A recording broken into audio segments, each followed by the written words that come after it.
যেটা মনে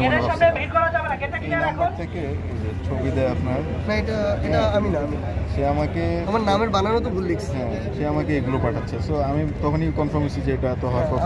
আমার প্রোফাইলে কোনো ছবি দেন, হোয়াটসঅ্যাপে আপনার ছবিটা দিয়ে রাখছি। হ্যাঁ, এটা অনেকেই করছে। জি আলহামদুলিল্লাহ। সেটা হচ্ছে আমাদের এখানে শহীদ পরিবারের 50 জন আসবে, আহত 50 জন, স্টিল আহত।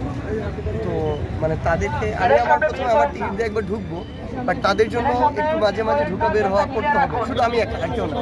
হ্যাঁ, এটা বলে দিলাম, পারমিশন নিয়ে নেওয়া উচিত।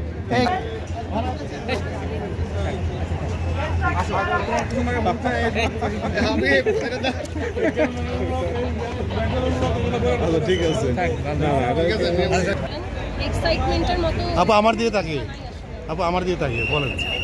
যদি এক্সাইটমেন্টের বিষয় বলেন, এক্সাইটমেন্টের ওই অনুভূতি তবে হ্যাঁ, ভালো লাগছে যে রাহাত ফাতেহ আলী খান আমাদের ফাউন্ডেশনের ফান্ড রেজিং পারপাসে বাংলাদেশে এসে কনসার্ট করছে। এই জিনিসটাকে আমরা হচ্ছে খুব অ্যাপ্রিসিয়েট করছি, কারণ আপনারা সবাই জানেন আমাদের জুলাই শহীদ স্মৃতি ফাউন্ডেশনটা একমাত্র হয়েছে যাতে হচ্ছে নিহত এবং আহত, শহীদ এবং আহত যারা আছে তাদের পরিবারের পাশে যাতে দাঁড়াতে পারে।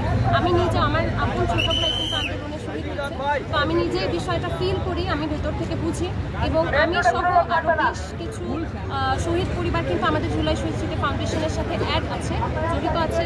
আমরা বাদে আসলে এই জিনিসগুলো একেবারে অন্তর দিয়ে কেউ ফিল করতে পারবে না।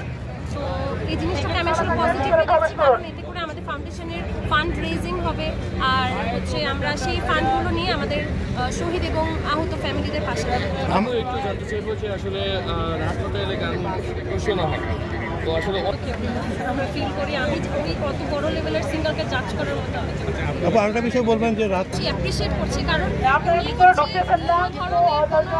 পেমেন্ট ছাড়া, কোনো ধরনের কোনো সম্মাননা ছাড়া, কোনো টাকা পয়সার বিনিময় ছাড়া উনি বাংলাদেশে আসছে, তাহলে তারা কিন্তু আমাদের যে সে মানুষ হিসেবে, ব্যক্তি হিসেবে কিন্তু আমাদের জুলাই আগস্টের যে গণ উত্থানটা হলো এটাকে তাহলে সে মন থেকে সাপোর্ট করছে। সে যারা শহীদ এবং আহত তাদের পাশে দাঁড়ানোর উদ্দেশ্য নিয়েই বাংলাদেশে আসছে। তো আমি বিষয়টাকে অবশ্যই পজিটিভ। সময় হয়নি, এখনো কেবল 3:39 বাজে, তো আরেকটু বিকেল সন্ধ্যা হলে দেখবেন যে না আছে মানুষ, আরও ভিড় আপনারা দেখবেন, এখনো তো আসলে ভিড় দেখছি। আপু আরেকটু জিনিস জিজ্ঞেস করতে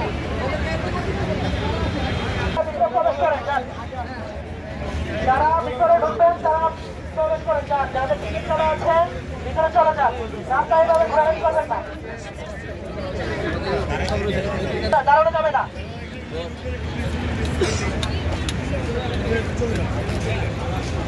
মেন রোডটা ক্লিয়ার রাখবেন, অযথা কেউ গেটের সাথে বের করবেন না, আর ব্যাগ ভিতরে প্রবেশ করার নিষেধ, ভিতরে ব্যাগ প্রবেশ করার নিষেধ, গেটের সামনে অযথা কেউ বিশৃঙ্খলা সৃষ্টি করবেন না। যারা ভিতরে যাওয়ার তারা ভিতরে চলে যান, যারা ভিতরে প্রবেশ করবেন সবাই চলে যান, বাইরে কেউ দয়া করে দাঁড়াবেন না, মেন রোডে সাইডে কেউ দাঁড়াবেন না, যারা ভিতরে যাওয়ার আপনারা চলে যান, ভিতরে চলে যান।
এন্ট্রি করে আরো ভিতরে স্যার প্লিজ একটু ওই পাশে চলে যান স্যার।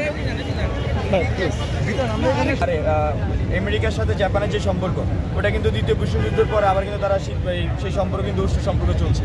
তো আমরা জাতীয় স্বার্থে ইন্টারন্যাশনাল স্বার্থে আমরা মনে করছি যে এটা কোনো ইস্যু না, বরং হচ্ছে যে আমরা সবাই মিলেমিশে থাকবো। সাউথ এশিয়ার মধ্যে শান্তি বিরাজের জন্য আমাদের সম্পর্ক ভালো থাকা উচিত। আমরা মনে করছি কোনো দ্বিমত থাকার কোনো সুযোগ নেই, বরঞ্চ এটা একটা আমাদের সাংস্কৃতিক সম্পর্ক। আমাদের সাউথ এশিয়ার যে সাংস্কৃতিক কনফ্লুয়েন্স এই অঞ্চলে ঘটেছে মূলত বাংলায়, এই বেঙ্গলে, তো সেটারই একটা প্র্যাকটিস আমরা মনে করছি যে আজকের এই আমাদের কনসার্ট। ধন্যবাদ।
সেই ক্ষেত্রে যান।